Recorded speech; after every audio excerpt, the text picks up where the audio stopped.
by. Welcome to the Minerva Neurosciences First Quarter 2021 conference call. At this time, all participants are in listen-only mode. After the speaker's presentation, there will be a question-and-answer session. To ask a question during the session, you will need to press star, then 1 on your telephone keypad. Please be advised that today's conference may be recorded. If you require any further assistance, please press star, then 0 to reach an operator. I'd now like to hand the conference over to your host today, Mr. William Boney, Vice President of Investor Relations. Please go ahead. Good morning, everyone. A press release with the company's first quarter 2021 financial results and business highlights became available at 7:30 a.m. Eastern Time today and can be found on the Investors section of our website. Our quarterly report on Form 10-Q was also filed electronically with the SEC this morning and can be found on the SEC's website at www.sec.gov. Joining me on the call today from Minerva are Dr. Remy Luthringer, Executive Chairman and Chief Executive Officer, and Mr. Jeff Race, Executive Vice President, Chief Financial Officer, and Chief Business Officer. Following our prepared remarks, we will open the call for Q&A. Before we begin, I would like to remind you that today's discussion will include statements about the company's future expectations, plans, and prospects that constitute forward-looking statements for purposes of the Safe Harbor provisions under the Private Securities Litigation Reform Act of 1995. We caution that these forward-looking statements are subject to risks and uncertainties that may cause actual results to differ materially from those indicated. These forward-looking statements are based on our current expectations and may differ materially from actual results due to a variety of factors that are more fully detailed under the caption Risk Factors in our filings with the SEC, including our quarterly report on Form 10-Q for the quarter ended March 31st, 2021, filed with the SEC earlier today. Any forward-looking statements made on this call speak only as of today's date, Wednesday, May 12, 2021, and the company disclaims any obligation to update any of these forward-looking statements to reflect events or circumstances that occur after today's call, except as required by law. I would now like to turn the call over to Remy Luthringer.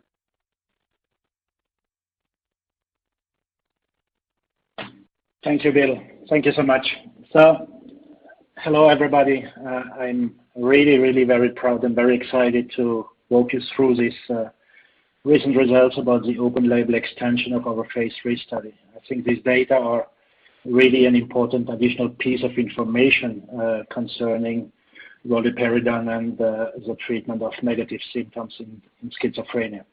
But before jumping into the data, I really would like to thank once more all the patients, all the families, all the caregivers, and obviously also the clinical sites here in the US and in Europe who have participated to this trial, because I know how difficult it is to be in a trial for more than 1 year.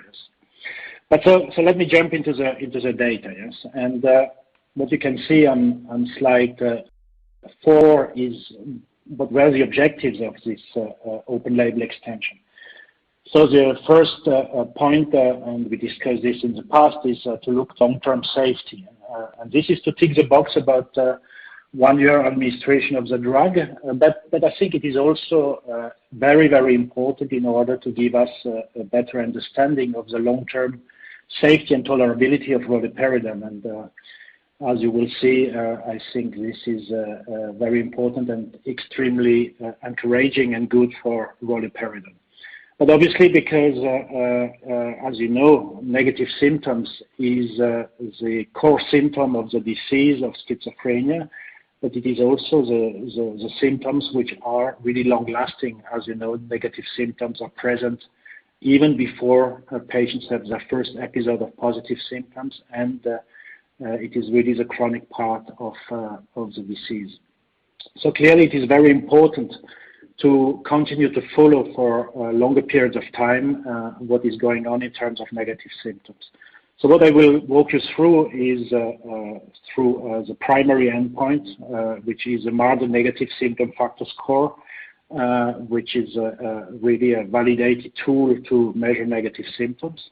And afterwards, obviously, it's important to put this in the context of the overall psychopathology of the disease.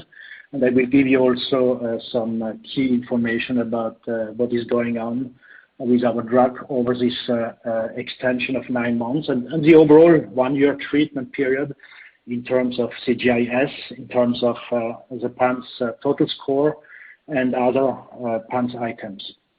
What is also important, as you know, because keep in mind that this study has been carried out in monotherapy, so these patients were only treated, obviously, with our drug, with roluperidone during the double-blind phase, and another arm was placebo. But afterwards, during the open-label extension, everybody was in monotherapy, monotherapy of roluperidone for 9 months. So this is obviously important to look to relapse rates because this is always something which is important, which is worrisome, and if the relapse rates are under control, I think this is a very, very important and positive attribute to the drug. So clearly, this is also something I would show you. And all this negative symptoms improvement, overall psychopathology improvement is really important if, you can demonstrate that, this is translating into a functional improvement. Yes? And I will also walk you through the PSP, which is the personal social performance total score, which, as you know, is our key secondary endpoint in the study. And last but not least, because now we have generated a lot of efficacy, safety data with the drug via the phase 2b study, via the phase 3 study, I will try to summarize all this and to integrate all this and obviously I will give you the next steps afterwards. We can now go into the next slide, which is slide 5. Just a small, reminder about the study design. So as you can see, after the screening period, the patients were entering into the double-blind phase for 12 weeks or 3 months. And we had 3 treatment arms, 32 milligram of our drug, 64 milligram, and the placebo. And afterwards, if the patients and the clinical sites were thinking that this makes sense, the patients were proposed to enter into an extension phase. What is really important to understand here is that these patients are, before they entering the study, they are treated with, most of them, with antipsychotics. They need to be stable over a period of 6 months in terms of positive symptoms. So in other words, they should not fluctuate too much in terms of positive symptoms. And obviously they need to have a certain level of negative symptoms in order to enter the study. What is also important to understand, and I'm well aware that the open label extension is no longer placebo controlled, but what we have to be aware, and I think this gives even more value and more weight to this open label extension data, is that the clinical sites or the PIs are not aware about the dose the patients are receiving in the open label extension. Neither the patients are aware about the dose they're receiving. The same is true as well for the patients who were on placebo and are switched to active drug, or the patients who stay on active drug. This is definitely completely blinded to the clinical site and to the patient. So again, this is important to keep in mind because it gives, in my opinion, at minimum, more value and more weight to this extension data. So on the bottom of the slide, you have the different parameters. I already went through it, so no need to stay longer on this. So on slide 6, I give you the disposition of the open label extension. So you see that, we started the double-blind phase with 513 patients who could enter who were part of the safety population. ITT population is the same number of patients. And what you can see when you're going to the fourth row, you see that, a lot of patients from the different arms went into the extension, which is obviously very, very good. 333 patients went into the extension. And as you can see, it's quite homogeneously distributed among the different treatment arms. When you're looking to the different reasons why some of the patients dropped out, one of the main reasons is informed consent withdrawal, which is not a surprise because this is a very long study. And for the rest, we will go into the details a little bit later on. But I think a very balanced and very interestingly enough, a lot of patients and investigators who have decided that it is worthwhile to enter into an extension. So if I'm going to next slide, and this is the primary endpoint. This is a Marder negative score. So what you can see here, and it is a little bit explanation, obviously, about the slide, how the slide is presented. So what you can see at the left side of the slide, I show you the observed data for the 3 treatment arms of the double-blind phase. In blue, you have a placebo. In green, you have 32 milligram. And in red, you have 64 milligram. What you can see is obviously that when you are ending this double-blind phase, you can go into the extension. And afterwards, what I'm showing you here on this slide are all the patients who are receiving 64 in red and all the patients who are receiving 32 in green. As you can see at week 52, the treatment was stopped, and afterwards, the patients were kept. So you have an additional measurement point after the treatment has been stopped after 52 weeks of treatment. And the bottom, you have more details, but I have a summary slide afterwards about all these results. So for the moment, it's not necessary to focus on this aspect. Obviously, as you can see with the green arrow, an improvement of negative symptoms is a curve going down. And so what you can see, is that clearly when you continue to treat patients, the patients who stay in the study for 1 year or 9 months extension, the negative symptoms according to the Marder negative score continuously improve, and we are reaching levels of improvement which are quite high, and we are at around 7 points of improvement in terms of the Marder negative score. So does this translate into functional improvement? But this is on the next slide. Here you have the PSP total score. Again, the only difference here is obviously if you have an improvement in terms of functioning, in terms of everyday life functioning of these patients, which is assessed by the PSP. This is an increase of the curve, yes, and the curve and the arrow, the green arrow, is going up. So higher is better. So what we can see again here when you're looking to the double-blind phase, and this is something we already have clearly described when we released the double-blind part of this phase 3. This was also the case in our phase 2b. 64 milligram seems to do a little bit a better job in terms of PSP, in terms of functional improvement, as compared to 32 milligram. But again, when you're looking to the open label extension over 9 months, you see that this improvement continues and becomes more and more important, which is obviously great news and shows that what roluperidone is doing in terms of improving negative symptoms is translating at the end of the day into a functional improvement, which is what you need to see, yes, because at the end of the day, what is important is are these patients functioning better. Keep in mind that this is a key secondary endpoint we had in our study. Now, if I'm moving to next slide, which is slide 9, I just wanted to give you some additional color on all this, yes, and on how roluperidone is doing during the 9 months extension. So on the top left, you have CGI-S, and you can see that indeed, in the opinion of the PI or the doctor who is doing the observation, clearly, he sees the improvement, which is really good news.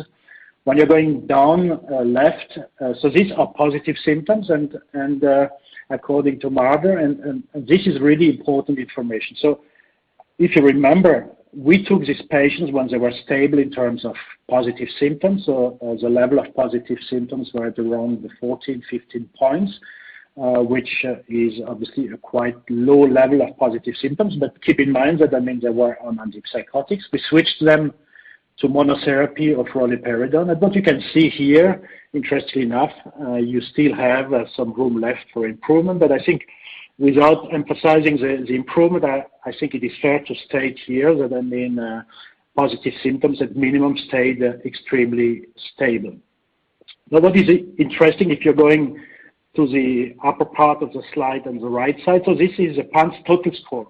So this is a complete improvement you can see on the scale. And you see that, again, the total PANSS score is improving for the 2 doses. And it is improving to a very nice level, around 16 points. So what this means is that, if you consider the improvement we have seen on negative symptoms and the improvement on positive symptoms, this improvement on the total PANSS scale is obviously related to these 2 improvements. But the general psychopathology is also improving if you treat your patients long enough in monotherapy with roluperidone. And last but not least, at the bottom right, I give you the subscore of the Marder negative score, which is emotional expression. And as you know, from the studies which have been done, this part or this subpart of the Marder negative score, or this subpart of negative symptoms at the end of the day, is highly explaining the functional improvement, or is correlated with the functional improvement.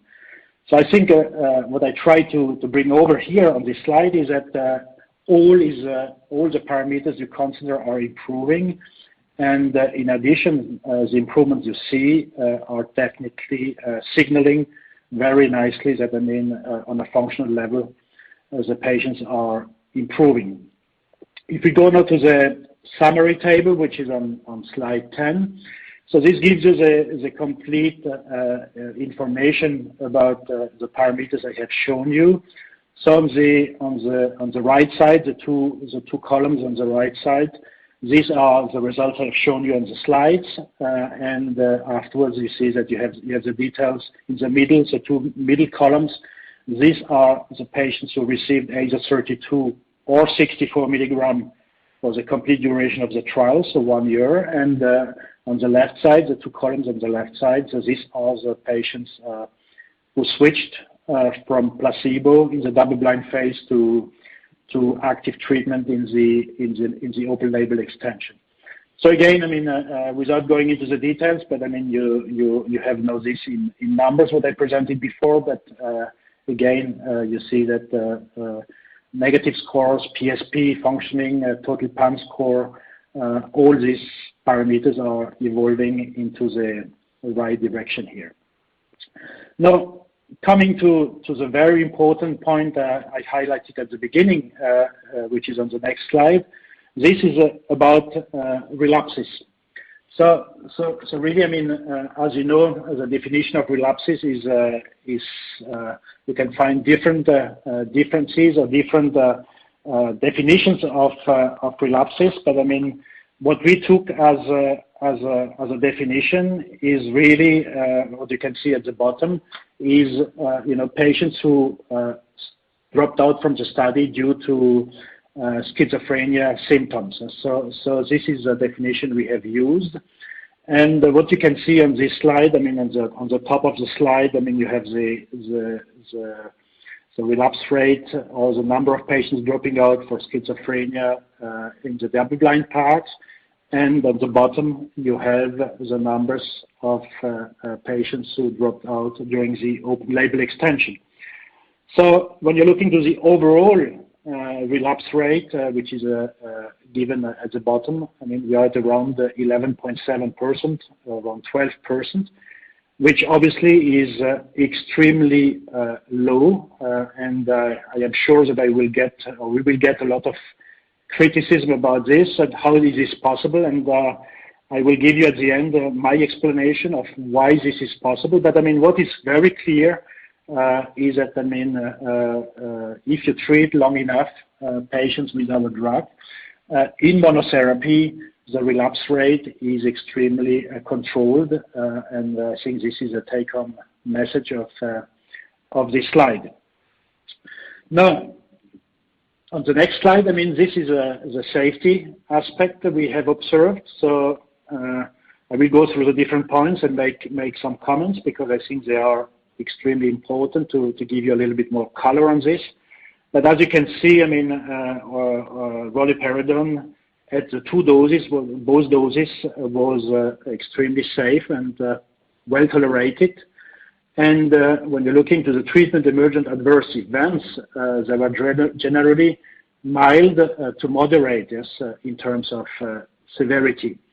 When you're looking to the frequently reported treatment-emergent adverse events in these 333 patients, during the open-label phase, you see that you have 26 patients are reporting headaches.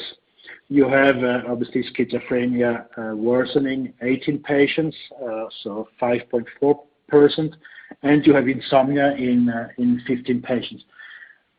Let me just make here a small comment about insomnia.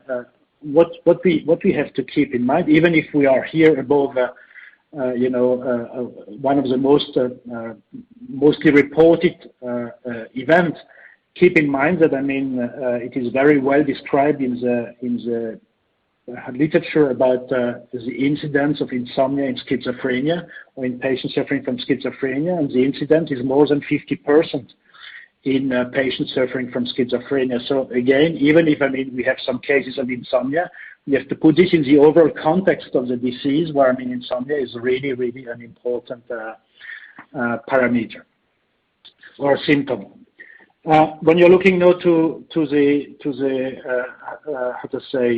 number of patients who had a serious adverse event, we have 26 patients who have had a serious adverse event, and 5, which is really a very low number compared to the number of patients exposed to the drug and the duration of treatment. We have 5 where the PI has considered that the adverse event was related to the drug.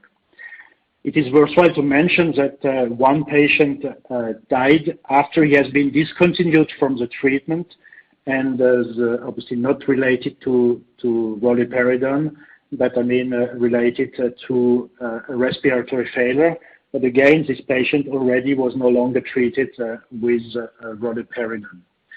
So when you're looking to the number of patients with treatment-emergent adverse events, it is around 11%, with 25 patients who had relapses. So this is referring to the slide I presented before, and the rest is a variety of events which are not superior or equal to 1% of the patients. So really, events which are just occurring in 1 or 2 patients.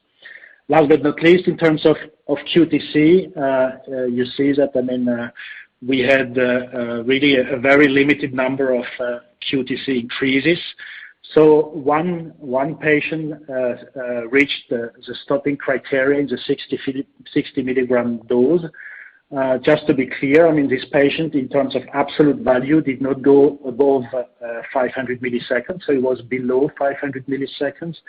But why he has been stopped is that one of the stopping criteria is if the delta increase is more than 60 milliseconds at the 2 measurement points separated by 30 minutes. You have to stop this patient. So this is why this patient has been stopped in terms of QTc. So if I'm going to the next slide, how can we summarize all this? Clearly, I think what the open label extension is confirming or giving us as information, and again, I think that this is really very important information, is that we have a continuous and really sustained improvement of negative symptoms during the complete duration of the study and during the open label extension. We have also, as I already mentioned, a continuous improvement of daily functioning, or the patients are really better and they're functioning better. There is a clear information coming out from the PSP. This happens in a context where the psychotic / positive symptoms are stable, and where we have really few relapses over 1 year. And this happens with a drug which is safe and well tolerated.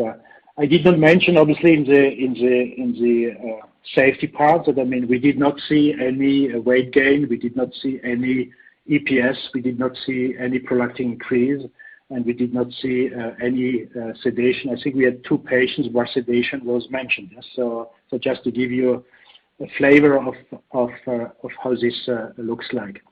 Now, how can we interpret this data? And I think there are 2 interpretations here which are possible and which are the most plausible one. And I think the 2 interpretations are not exclusive. They are probably working together. But the first explanation is about the pharmacology of roluperidone.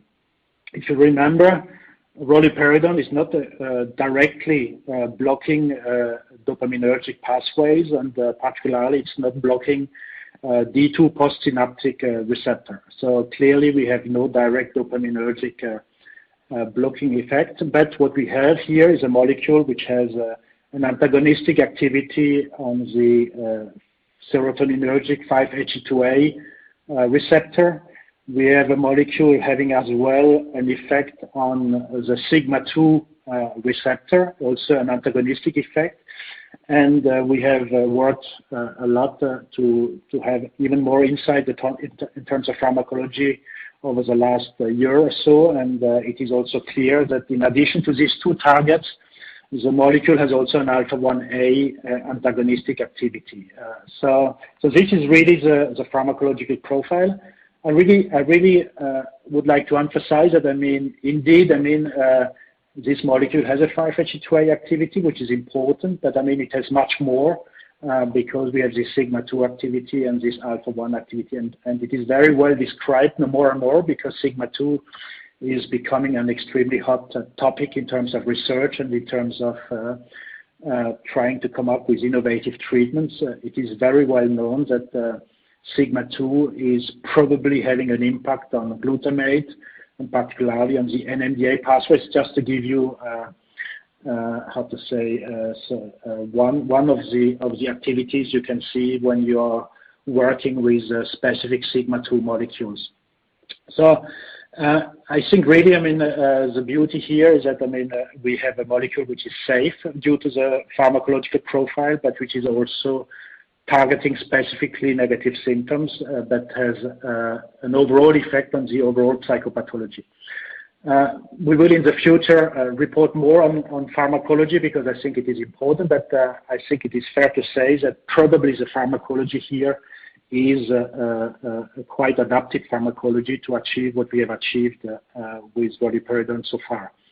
Another explanation which can explain this data is that when you're improving negative symptoms, and this is extremely well described in the literature, when you're improving negative symptoms, patients are starting to function better.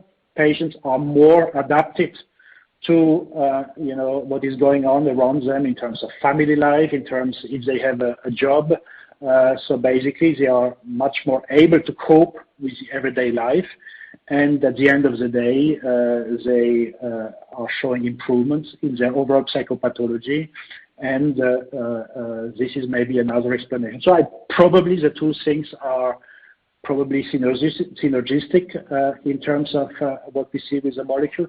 There is a last explanation, but I will not emphasize it because we have only preclinical in vitro data, but this is something we continue to test or to work on.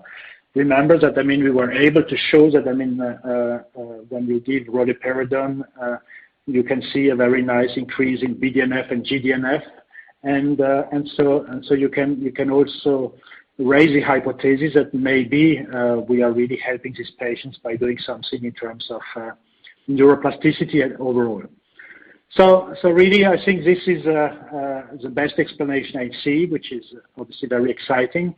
And when you integrate this into the, this magic word, totality of evidence, I think this data I just presented over the last 10-15 minutes are just giving an additional level of evidence that, roluperidone is a drug which is probably helping at the end of the day patients to improve in terms of negative symptoms and their overall functioning. Last but not least, before I give over to Jeff for the financial update, what is next? So what is next? We have just recently started the bioequivalence study, this pivotal bioequivalence study in healthy subjects. And as you know, this is one of the activities we have to carry out in order to tick the boxes of the different comments, remarks we received from the FDA at our Type C meeting from last November. So this is ongoing, and obviously when we will have the data in hand, we will report on this data. We continue all the other activities which are needed to be integrated in our NDA preparation, and we are also putting together all the data, analyzing the data in the right way to go for a pre-NDA meeting as soon as all the different points I'm referencing here are completed. So I think I stop here and I give over to Jeff for the financial update, and obviously I'm looking forward to hopefully all your questions and interesting questions after Jeff has done his update. Jeff, please. Thank you, Remy. Earlier this morning, we issued a press release summarizing our operating results for the first quarter ended March 31st, 2021. A more detailed discussion of our results may be found in our quarterly report on Form 10-Q filed with the SEC earlier today. Cash equivalents, and restricted cash at March 31st, 2021 were approximately $80.2 million compared to $25.5 million as of December 31st, 2020. In January 2021, the company received a $60 million cash upfront payment from Royalty Pharma in connection with Royalty Pharma's acquisition of the company's royalty interest in seltorexant. We also have the potential to receive up to a further $95 million in additional payments contingent on the achievement of certain clinical, regulatory, and commercialization milestones. The significant non-dilutive funding provided by our agreement with Royalty Pharma, both immediate and potentially over the longer term, will support our top priority, the continued development of roluperidone, our lead asset. Recall that seltorexant is currently in phase 3 clinical development by Janssen Pharmaceutica, a subsidiary of Johnson & Johnson, for the adjunctive treatment of major depressive disorder with insomnia symptoms. We presently expect that the company's existing cash and cash equivalents will be sufficient to meet its anticipated capital requirements for at least the next 12 months from today, based on our current operating plan. The assumptions upon which this estimate are based are routinely evaluated and may be subject to change. Research and development expenses were $3.3 million and $8.1 million for the 3 months ended March 31st, 2021 and 2020, respectively, a decrease of approximately $4.8 million. The decrease in R&D expenses was primarily due to lower costs for the phase 3 clinical trial of roluperidone as a result of the completion in May 2020 of the 3-month core study portion of this trial.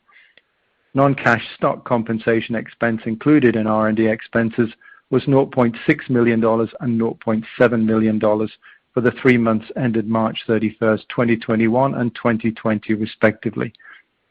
G&A expenses were $4.2 million for both the 3 months ended March 31st, 2021 and 2020.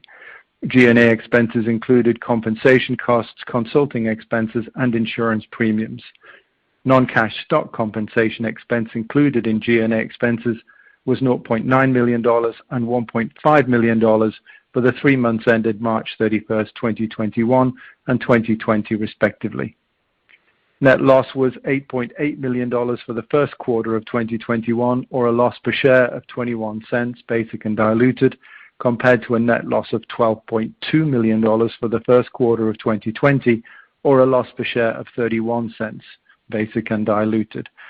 Now I'd like to turn the call over to the operator for any questions. Operator. As a reminder, if you'd like to ask a question at this time, please press the star, then the number 1 key on your touch-tone telephone. To withdraw your question, press the pound key. Our first question comes from Jason Butler with JMP Securities. Hi, thanks for taking the questions, and Remy, really appreciate you going through all the details there. Just thinking about I guess both the magnitude and progression of improvement, are there historical data for patients with negative symptoms that kind of speaks to whether, how likely they would be to recover in that manner without treatment intervention? Both again, the magnitude and the progression of the improvement over the full 1 year. Hi, Jason. Yes, so great question, and obviously I was expecting this kind of question.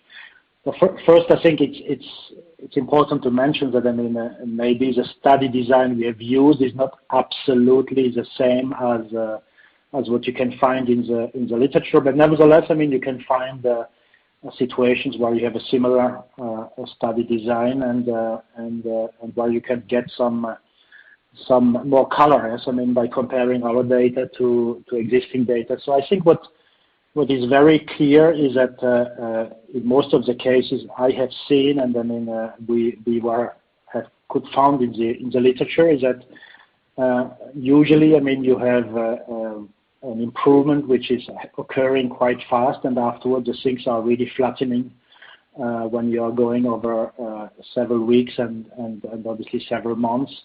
And so the things are flattening very quickly, yes, in terms of improvement. I'm speaking here about negative symptoms. If you go with patients who had an acute relapse of positive symptoms, as you know, when you bring them down, they are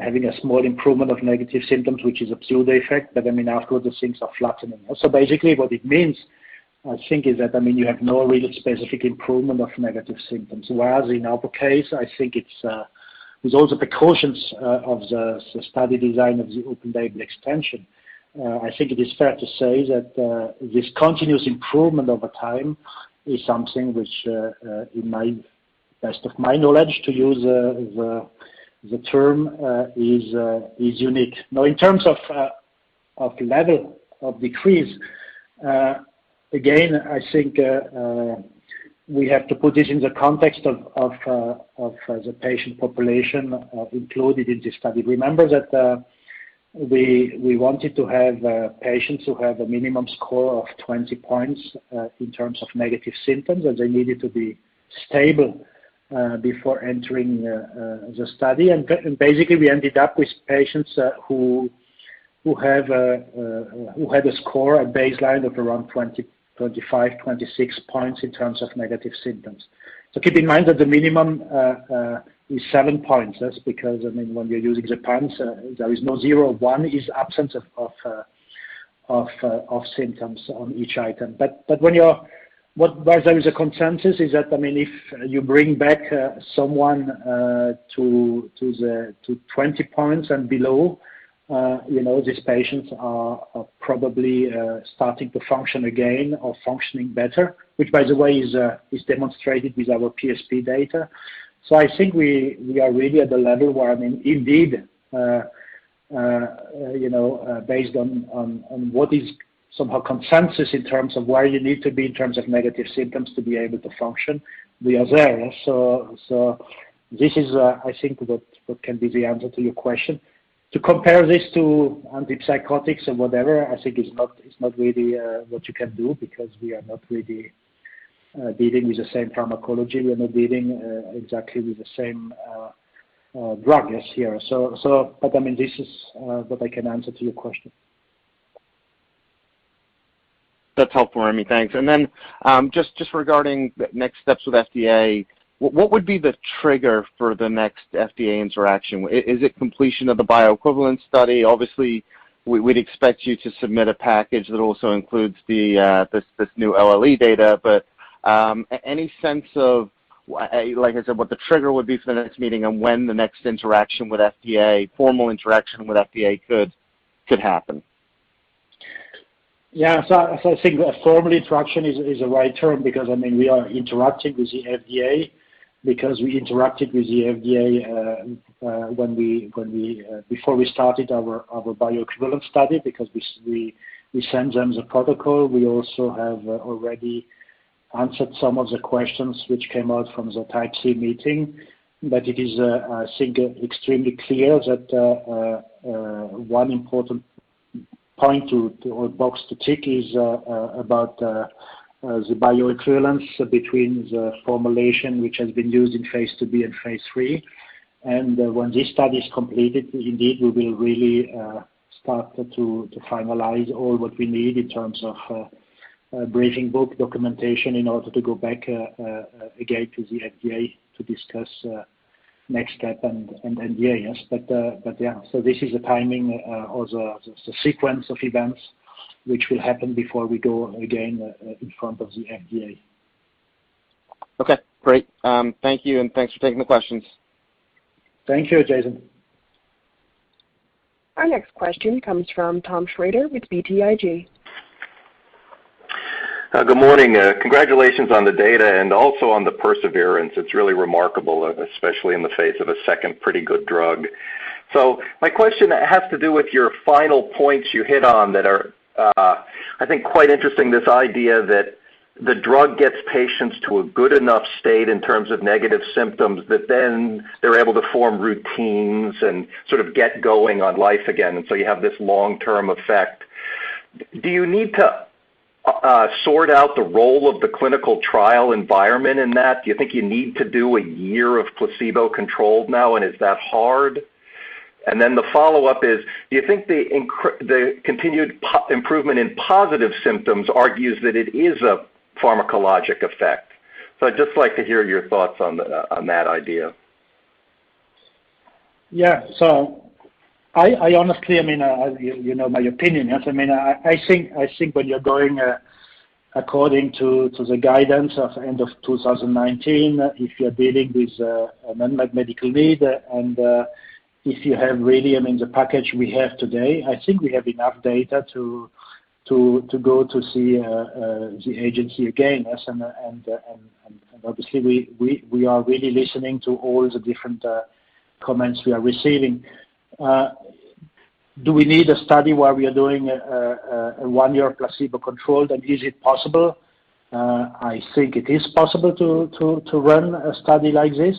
I think obviously that it will give additional color about how meaningful all this is we have here, but nevertheless keep in mind that there is some blinding in this data nevertheless, and historical comparison are really speaking in favor of our data. But if we have to do such kind of study, and I think it is an important study, I think that, I mean, because we are here facing such an unmet medical need, this should be a study which has to be done in phase 4. Yes?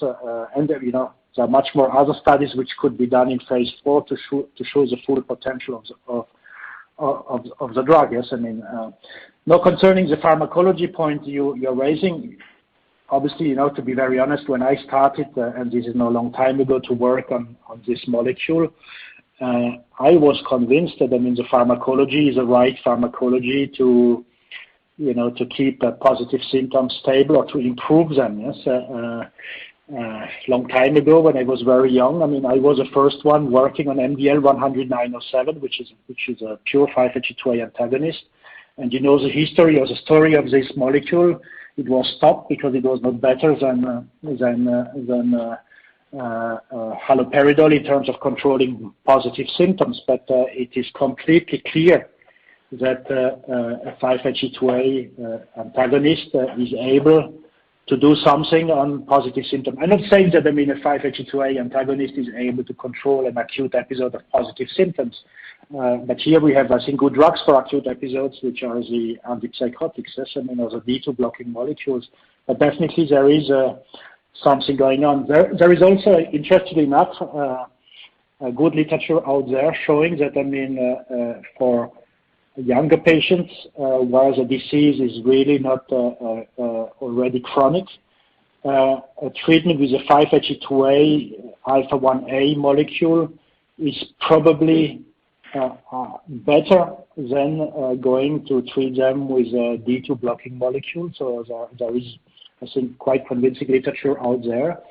So again, this is an additional layer telling us that, you're improving positive symptoms, excuse me.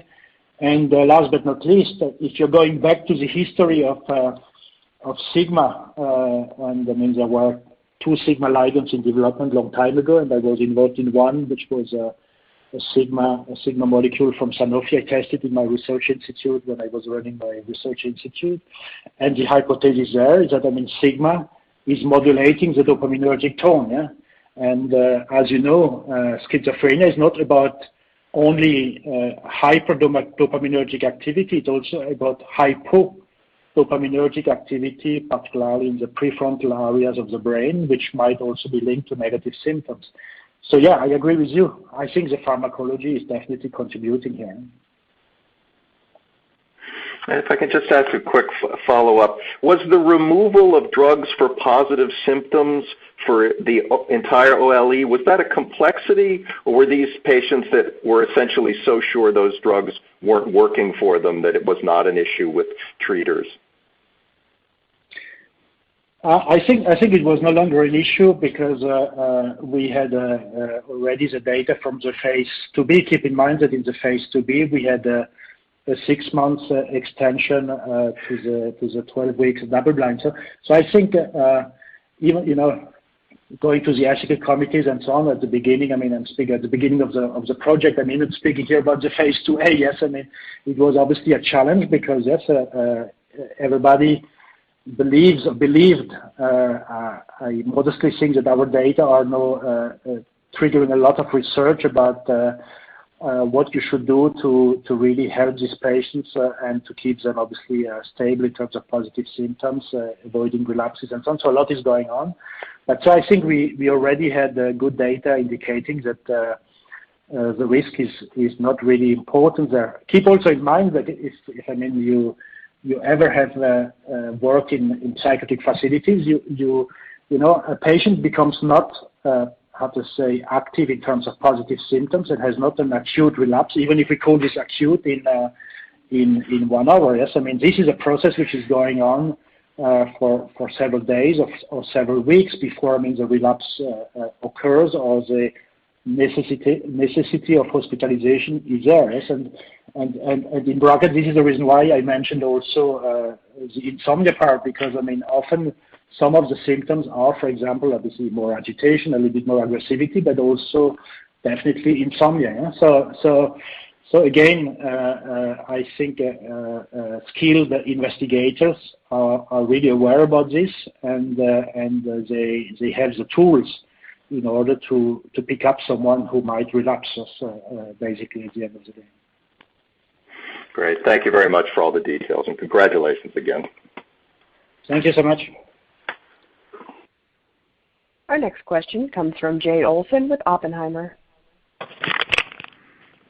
Oh, great. Congrats on these new data, and thanks for taking the questions. Can you just talk about the performance of the patients in the open label extension who switched from placebo to active, and how those patients compared to the patients who were on active all along, and what you might learn from that comparison? Yeah, so this is really a great question, and I think the answer is on slide 10. Yes, on the summary table. Yeah? So basically, I think the best interpretation I see of this data, obviously, the patients who completed the double-blind phase receiving placebo, let me call them placebo responder. Yes, I mean, but what you can see when you're looking to comparing, the different, groups here, and comparing particularly the patients who have been treated for the complete duration of the study with active drug versus the one who switched to active drug after the double-blind phase. I think what is added to these patients in terms of improvement is the improvement in terms of the specific aspect of negative symptoms, which is related to functioning, which is this emotional experience. You see that, I mean, the PSP is really picking up. So basically, I think what we are doing here, when you are putting our drug on board, even to patients who have a response to placebo, is that, I mean, you are really improving them specifically in terms of negative symptoms and in terms of functioning. So this needs a more detailed analysis, but I mean, this is what is popping up when you are really trying to integrate the data here. So, but clearly, I mean, they are improving, and best of what I can see from the data as of today is that, I mean, they are just having the additional boost here in terms of specific effect in terms of negative symptoms and functioning. Okay, great. Thank you for that.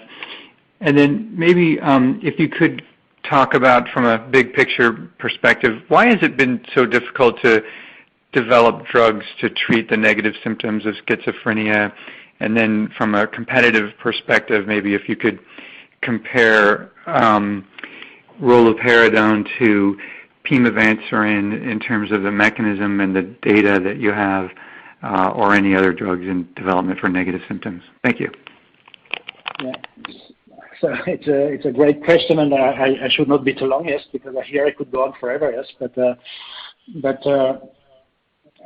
I think we have to recognize that schizophrenia is basically about negative symptoms, yes, and this is the most enduring symptom or set of symptoms you have in the disease, present in adolescents before they have really the full-blown disease, and extremely chronic over time.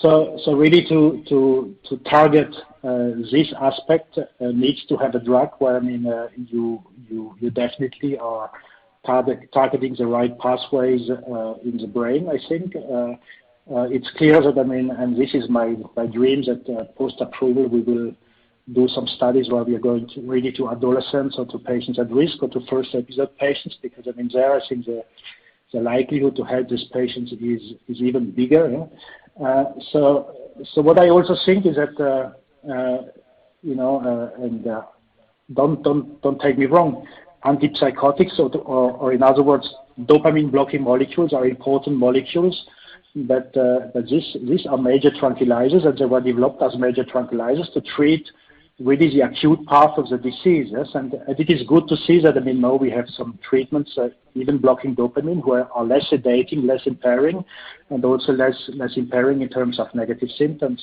So also data showing that when you're lowering the antipsychotics exposure, you see also the patients functioning a little bit better. So I think this is the most difficult part to treat. Keep also in mind that, I mean, negative symptoms is a construct, yes, because you have you have avolition, you have anhedonia, you have all these kind of things. I personally think that you need to have an effect on abolition. Why? Because when you think about these patients, they were really good at school, they were interested in a lot of things, and suddenly they are losing this capacity to be interested in something. And this is the beginning of all the symptoms you might see afterwards in the disease. I really think that, I mean, what our data are showing is that, I mean, we are improving abolition, and afterwards, you have this positive loop starting. Yeah? So again, long story short, I think you need to have a drug which is not impairing. You need to have a drug which is doing the right job in terms of targeting the right pathways in the brain which are involved in negative symptoms. And afterward, I think the patient has insight with the help of caregiver and people at the hospitals or psychologists, they slowly but surely are coming back and are able to cope with the everyday life. So this is a reason why. No, comparing to competition or whatever the term is, I'm hesitating to do this. Yes, but you heard me already saying that I think the 5-HT2A activity is an important activity if you want to really treat the overall psychopathology and particularly positive symptoms. Keep in mind also that the 5-HT2A molecule is also having an effect on sleep, which can be related to memory consolidation, cognition. But honestly, I think it is not completely enough in order to have really a complete recovery and a patient who is functioning at the end of the day. So again, I think this is a reason why.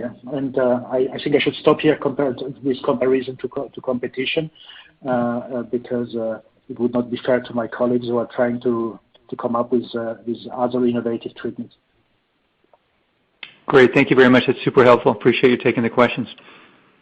Thank you. Our next question comes from Douglas Tsao with H.C. Wainwright. Hi, good afternoon, or good morning. Thanks for taking the questions. I think after we saw the data from the placebo-controlled portion of the study, you sort of indicated that you really were going to sort of focus in on the 64 milligram dose. Just given what we saw from the open label extension and just sort of really the robustness of what we saw with 32 milligram, and I know it seems very manageable. We did see some QT prolongation. Does that sort of make you think or sort of increase the reason for pushing development with a 32 milligram as well, just to have that as a therapeutic option? So Doug, we discussed this, and I'm really in favor always of having different doses, as an option for the treating clinician. Yes, experience shows that this is very helpful. This said, when you're looking to the data, I think yes, it's fair. It's a fair statement to say that the two doses are showing very, very, very similar effects. But what it is also, I think, why it is also fair to say is that 64 seems to do a better job in terms of functional improvement. Yes, it's quite clear that in terms of PSP, 64 is doing a better job. I'm not saying that 32 is not doing anything. No, it's definitely improving patients, but 64 seems to be better. And we do not experience sedation. We have no EPS, nothing like this. So probably, 64 is probably a better dose in order to really help patients at minimum at the beginning of treatment. So long story short, I think if we could convince the FDA that the two doses are helpful, maybe 32 as a maintenance dose and 64 as a dose where you can help patients at the initiation of treatment, or even when needed during the course of treatment, I think this would be great news. Keep also in mind that 32 is a dose we will continue to work on, because post-approval we will have to do the pediatric studies, and for the pediatric studies, 32 milligram is one dose we are considering. So we will accumulate data also with 32 milligram, but I agree with you. I think the two doses are helpful. Even so, I think 64 is a little bit more effective in terms of improving functioning. And Remy, just as a follow-up on the dosing, in talking to clinicians, and clearly I think you've demonstrated that this drug can have significant utility as monotherapy, and just talking to some clinicians, many sort of talk about this as being used in combination with another antipsychotic. And do you think in that context, perhaps the 32 milligram might be the way to go, or do you think even there you would prefer the 64? And I have one other quick follow-up after this. Yeah, no, it's a great question. I think what this data will generate is a lot of discussion about do we need in all the patients a chronic treatment of antipsychotics? So this is already a more broader question going largely beyond the Minerva. Yeah? But I think really that, I mean, we could think about a strategy to treat patients where, I mean, 32 milligram would be the maintenance dose, and you have either 64 milligram or an antipsychotic to help going over the hump of an acute episode of agitation, some more predominant positive symptoms. And I mean, this might be the way to move forward. Yes? So this is how I see it. Yes. So probably, I mean, this opens the space of a lot of different strategies for a larger number of patients suffering from schizophrenia.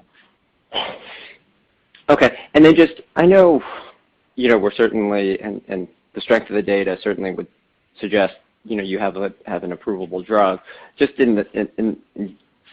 if the agency were to sort of still request an additional phase 3, just given what we saw from the open label, sort of maybe building on sort of what Tom's question about how you seem to have, as time goes on, the benefits seem to accrue. I mean, would there be worthwhile reconsidering sort of having a longer double-blind, placebo-controlled section? I mean, I know it sort of it reduces some of the comparability, but just clearly it looks like the effects continue to build over time, and presumably that a longer study would sort of mitigate some of the waxing and waning on the placebo arm as well. Thank you. It's a great question, Doug. Yes. Just, I mean, if you're looking to the data, you remember, I mean, we had a p-value at 4 weeks and 8 weeks in placebo compared to 64 in this trial in the double-blind phase, and we had obviously a significant difference in the phase 2b study even at week 12. Keep also in mind that in the modified ITT population we had a nominal p-value with 64 milligrams. So I think really we have really suffered about the fact that, I mean, we had an extremely positive phase 2b study, and because our drug cannot be picked up, due to side effects. I mean, we suffered a little bit from a placebo inflation. Yes, I mean, over the double-blind phase. All this said, I mean, Doc, I agree with you. I think longer is better in order to get the placebo effect under control. So I'm not saying that we should do a longer study. I'm just saying that it is something to consider if, I mean, we think about the next trials, whatever type of trials with this drug. Okay, great. Thank you so much, and congrats on the open label data. Thank you, Doc. Our next question comes from Miles Minter with William Blair.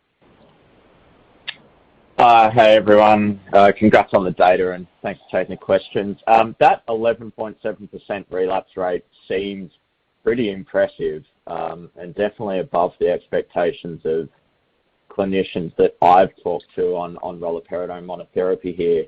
A brief look at literature would suggest that at least in acute psychosis patients, there's as high as like 40 to 80% relapse over 12 months when you withdraw therapy.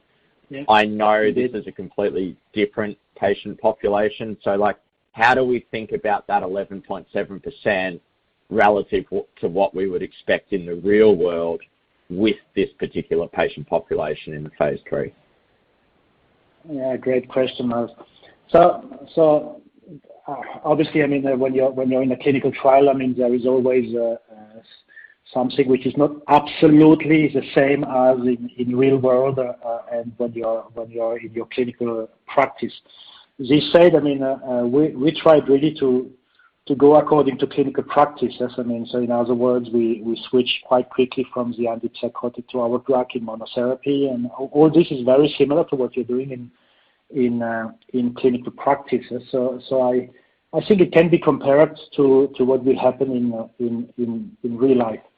Now, your question about this specific study population, I'm not with you here in terms of specific study population. I mean, I think we just took the patients at a different level than what you're doing usually in acutely relapsed patients. So basically, when you look into our inclusion-exclusion criteria, they are very similar to what you have in other trials.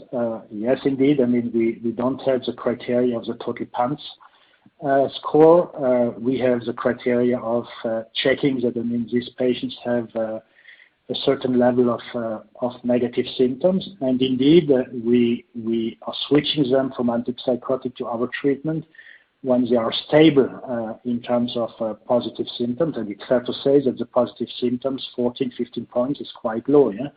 But so I'm not completely with you that, I mean, this is a different patient population. And, when you're going according to the literature based on our eligibility criteria, I mean, this represents around 60 to 65% of the patients with a diagnostic of schizophrenia. So again, I mean, it needs to be fine-tuned. I'm not claiming again that, I mean, our drug with the data we have currently in hand is a drug which helps to treat acute episodes of positive symptoms. Not at all. I'm not saying this, but I'm not completely with you that this is a completely different population than the population we are currently seeing in clinical trials and the population we have to treat in our clinical practice. So this is my answer to your question. Yep, no, completely understood. And the relapse rate, regardless, is definitely impressive. Maybe one on the bioequivalent study as well. I know there was a mention in the press release this morning that you'd be testing an additional commercial and scalable formulation, or at least one of them. Is the aim in this trial still to determine non-inferiority between the phase 2b, the phase 3, and these commercial formulations in terms of area under the curve exposure? Are we going to be looking at that BFB 520 metabolite again that I know was the sort of concern with the QTC wave prolongations out of phase 2? Any thoughts there would be helpful? No, I mean, you completely described it correctly. Yes, I mean, definitely remember, we know that, I mean, the efficacy is driven by exposure because we did a lot of PK/PD modeling, and obviously we will do this with the data, including the extension data.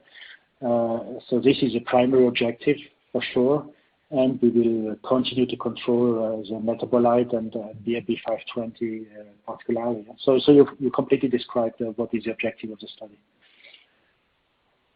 Okay, and the final one's just for Jeff. You mentioned $95 million in potential milestones from the seltorexant royalty sale to Royalty Pharma. Some of those linked to clinical milestones. There's a lot of phase 3 trials going on at Janssen for that product. Can you comment whether any of those milestones are weighted to like the readout of one of those trials? Does the whole program have to be completed before you would potentially receive a milestone there? Anything you can disclose there would be great. Yeah, so there's a mixture of triggers. Part of it is due to clinical progress. A significant part of it is due to regulatory approval in different geographies, and there's some sales bonuses there as well.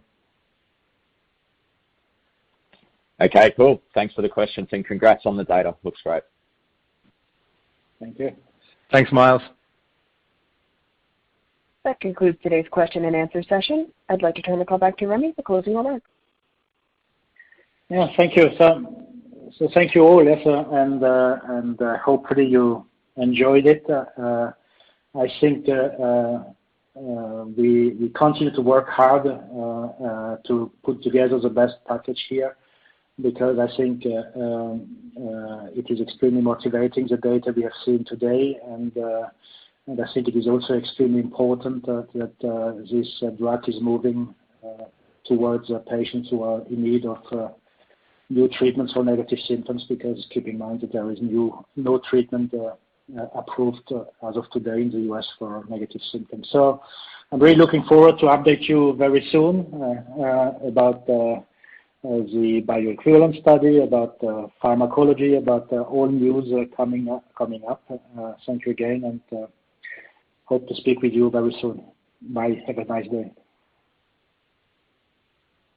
This concludes today's conference call. Thank you for participating. You may now disconnect.